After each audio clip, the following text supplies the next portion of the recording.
우리가 함께 40일 동안 기도를 배우기 위해서 모였습니다. 기도는 기도함으로써만 배울 수 있는 것입니다.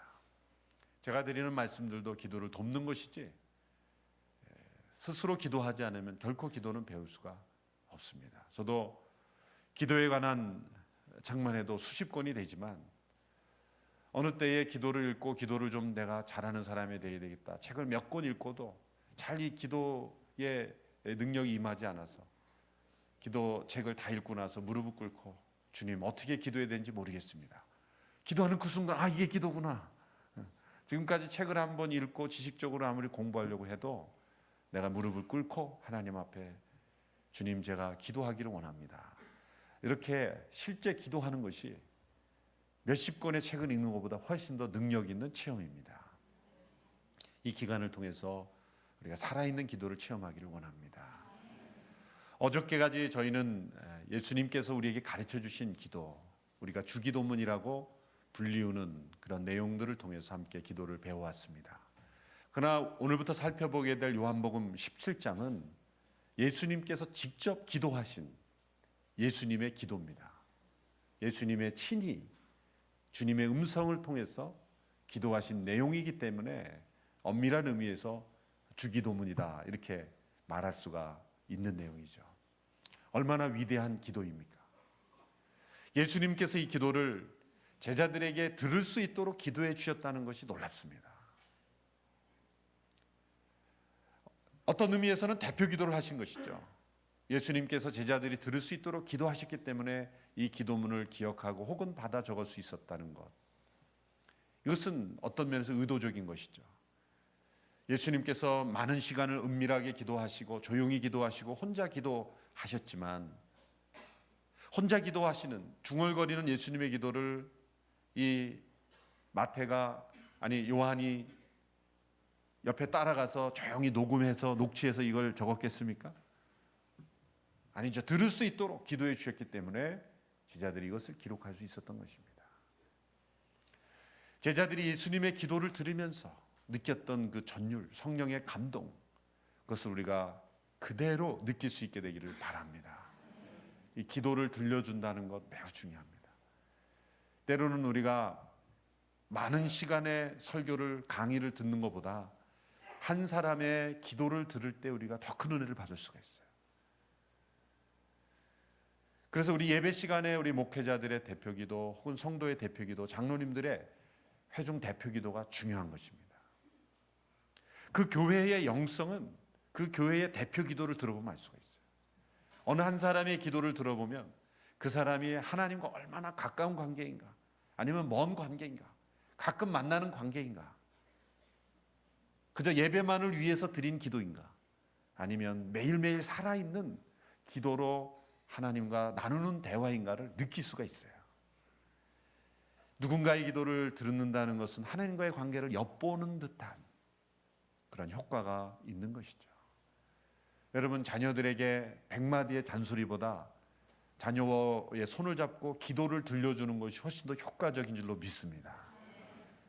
자녀들의 귀 속에 부모의 님의 그 기도 소리가 늘 기억되도록 함께 기도하고, 지금은 연약하고 방황하고 또 불순종하고 또 하나님의 뜻을 잘 모르는 그런 자녀들이지만 기도를 계속 들려주십시오. 자녀를 향하여 그 부모의 하나님께 드리는 기도를 계속 들려주면 그 기도를 듣고 자란 자녀들은 언젠가 변화될 줄로 믿습니다. 그만큼 기도를 들려준다는 것은 능력이 있는 것입니다.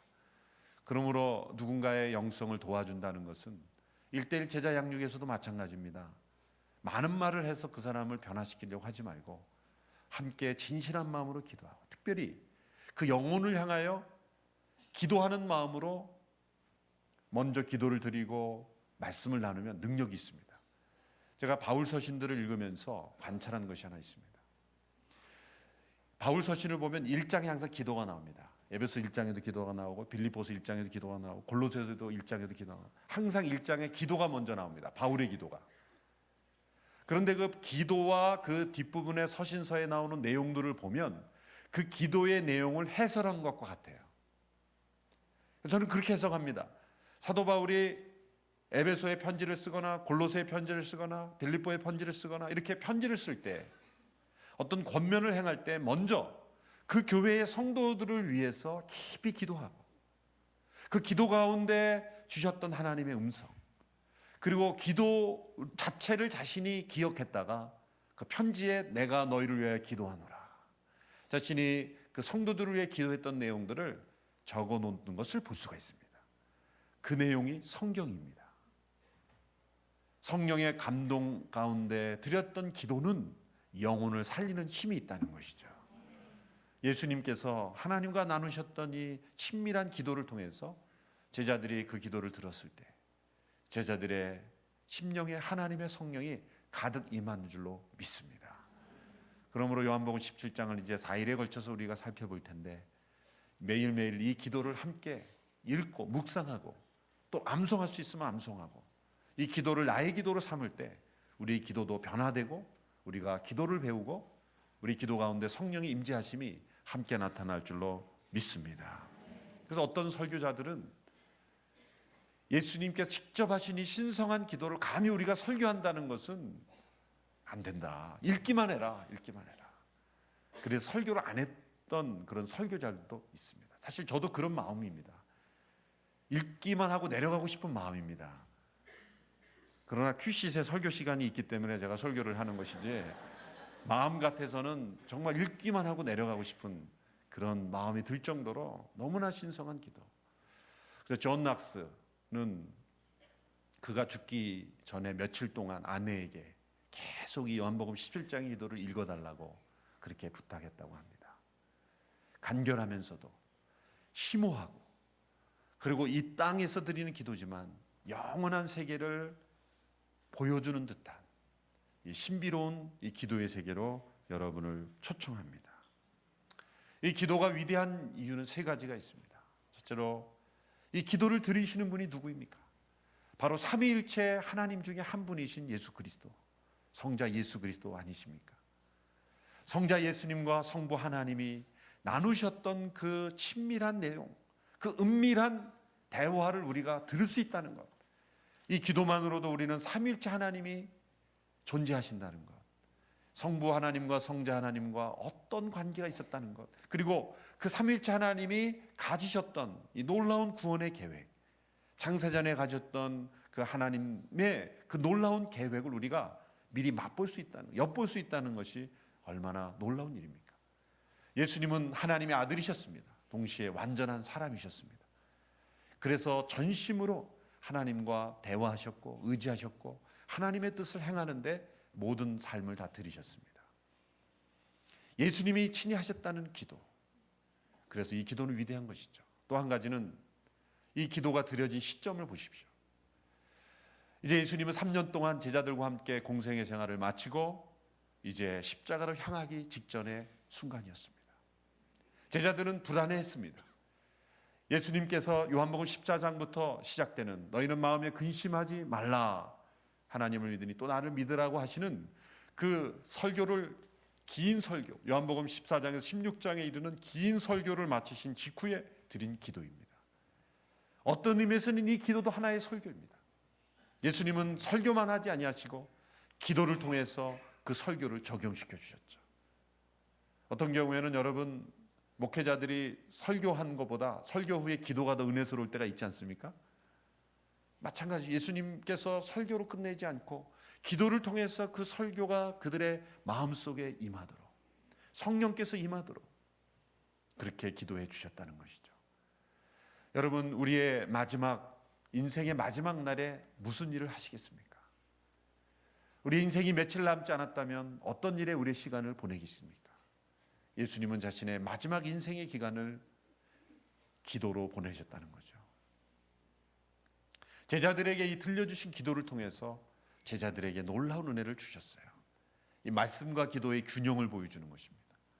이 말씀만 있으면, 이 말씀만 있고 기도가 없으면 마치 열이 없는 빛과 같습니다.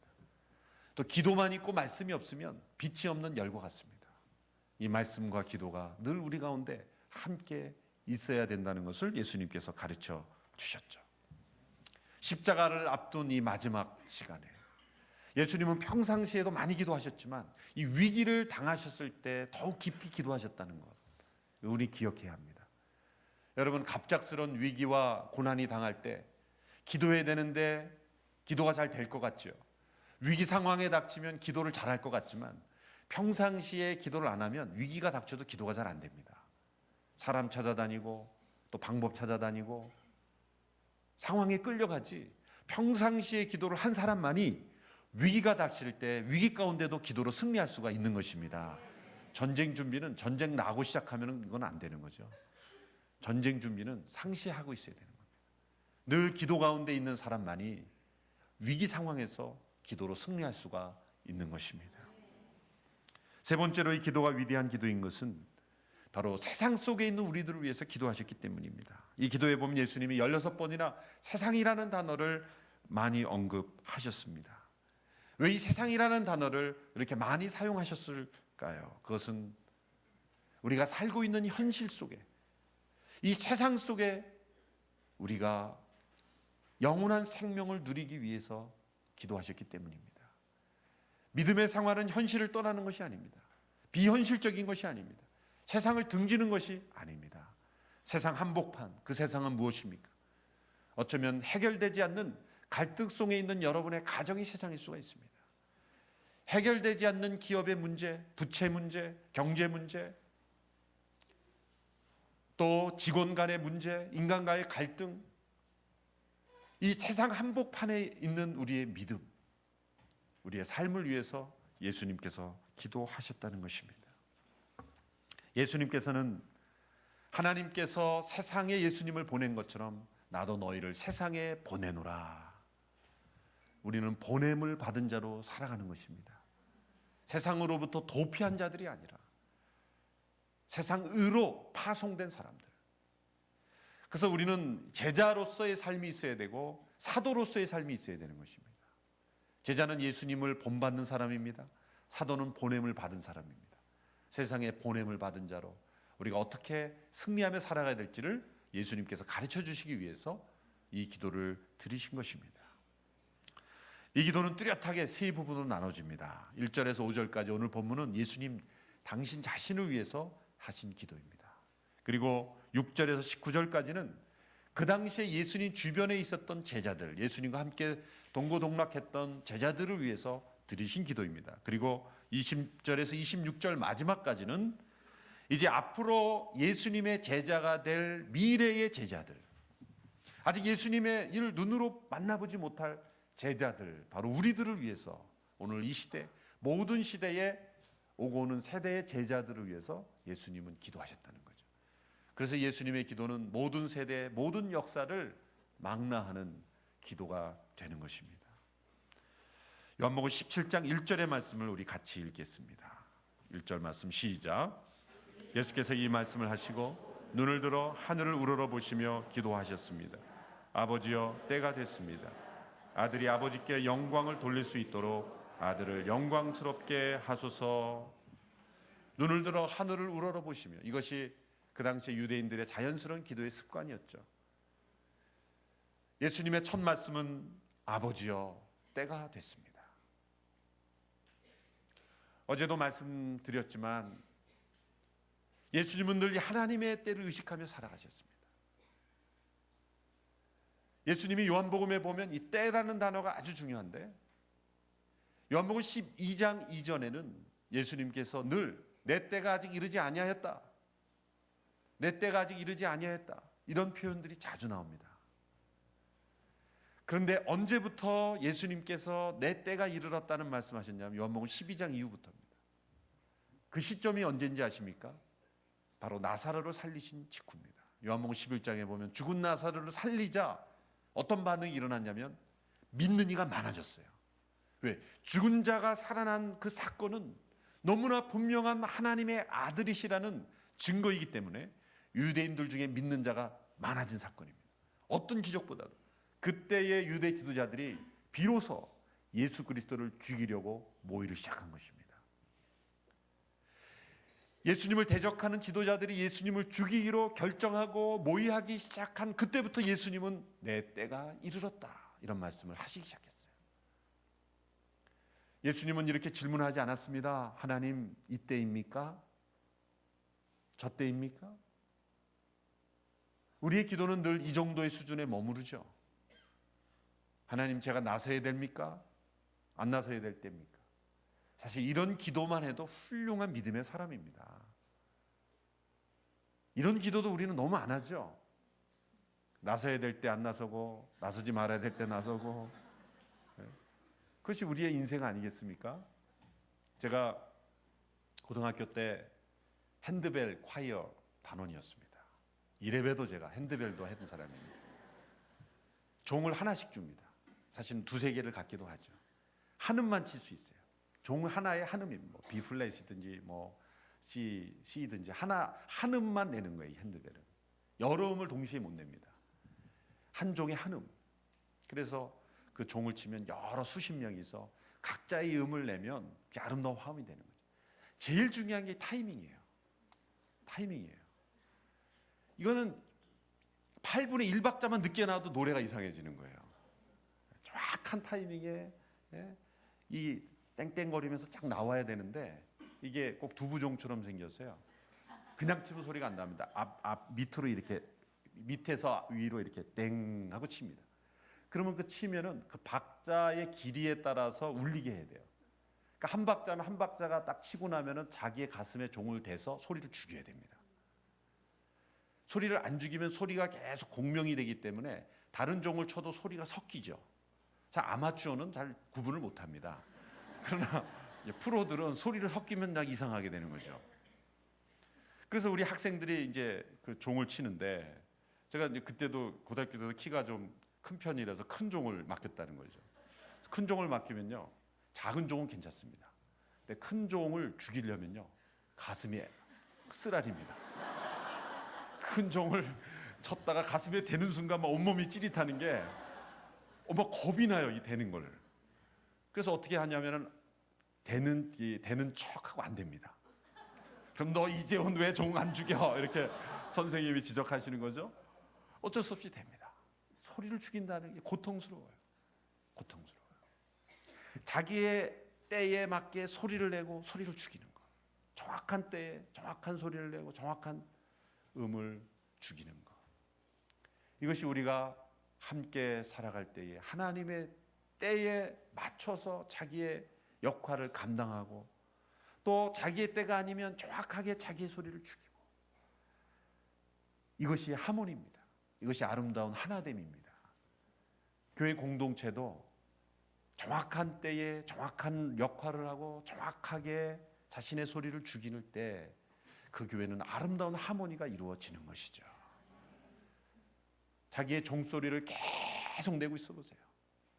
지금 뭐 기쁘다 구주 오셨네, 기쁘다 구주 오셨네로 내려왔는데 기 계속 내고 있어 보세요. 한 사람이 내가 내 소리가 좋다 그러고 계속 기에서 내려와야 되는데, 기하고 빠져야 되는데, 그래 기쁘다 구주가 되시는데 계속 그거를 때리고 계셔 보세요. 그러면은 화음이 깨져버려요. 우리 모두가 하나님의 음성을 듣는다는 것은 하나님께서 하나님의 때에 하나님의 방법으로 모든 것들을 움직여 가시는 그 하나님의 때를 의식하며 살아가는 저와 여러분이 되기를 바랍니다. 그래서 늘 자신의 때를 알아야 돼요. 악보를 보고 칠 줄 알아야 돼요. 순종해야 되는 거예요. 그런데 예수님의 순종의 정도는 뭡니까? 하나님 이때입니까? 저때입니까도 아니에요. 하나님 이때군요. 우리가 배우자를 찾을 때도 하나님 이 사람입니까? 저 사람입니까? 이런 기도해야죠. 그러나 영성이 깊어지는 그런 형제 자매들은 보는 순간 하나님 이 사람이군요. 저 사람이군요. 확신을 가지는 저와 여러분 되기를 축원합니다. 저는 자신 있게 말하는데 저는 배우자를 그렇게 골랐어요. 그 기도 기간에 얼마나 그 일주일 동안에 잠을 안 잤는데도 하나님께서 그 영을 맑게 해주시니 몰라요.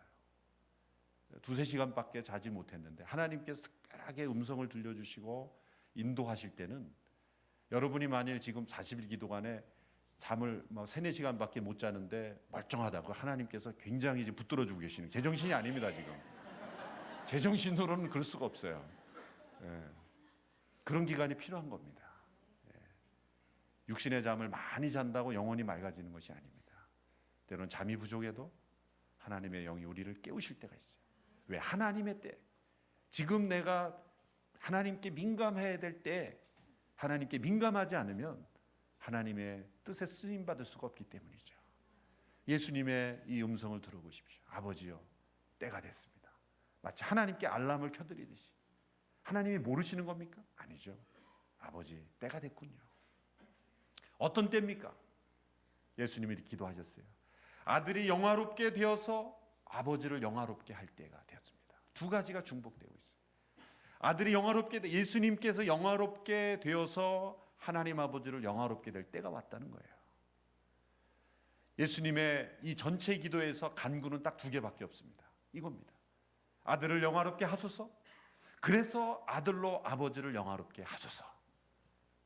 여러분, 우리의 기도의 내용 중에 간구가 예수님을 닮아간다는 것은 자신을 위한 간구는 딱 이렇게 간결하게 한두 마디. 나머지는 모두 중보기도예요. 대제사장적인 중보기도로 예수님은 나머지 기도를 다 채우셨죠.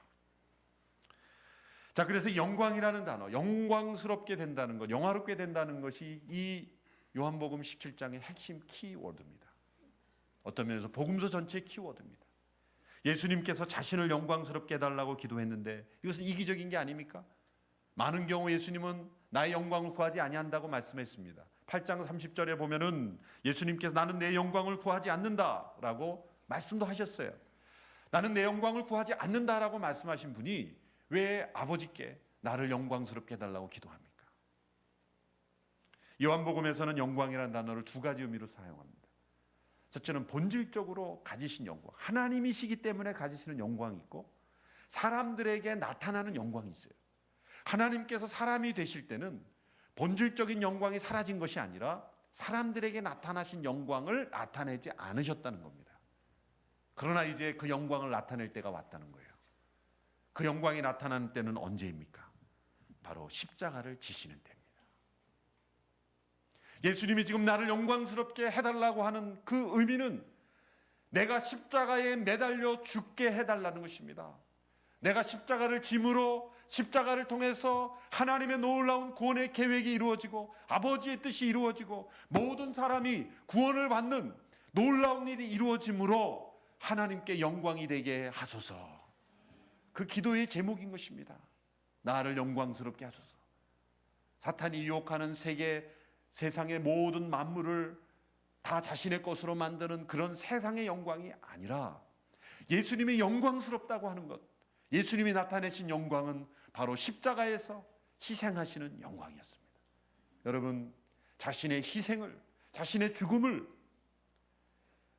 의로운 자가 불의한 자에 의해서 당하는 그 죽음을 가장 영광스러운 순간, 내가 가장 영광스럽게 되는 순간이라고 표현하셨다는 거예요. 이것이 우리와 예수님과의 수준의 차이죠. 그리고 자신이 희생당함으로 십자가의 제물이 됨으로써 구원의 계획을 이루는 것이 바로 아버지를 영화롭게 하는 것입니다. 이것이 바로 예수님의 기도의 핵심 것입니다. 십자가에서 어떤 영광이 나타났습니까? 하나님이 얼마나 인내하시는가? 예수 그리스도의 그 온유하고 겸손하시고 인내하시는 그 성품이 나타났지 않습니까? 십자가에 매달려 계신 예수님을 향하여 조롱했죠. 수많은 사람들이, 군병들이 조롱했습니다. 내가 만일 메시아거든 그 십자가에서 내려와 보라, 내려와 보라. 여러분이 만일 여러분이 할 수 있는 일이 있는데 참고 안 하고 있습니다.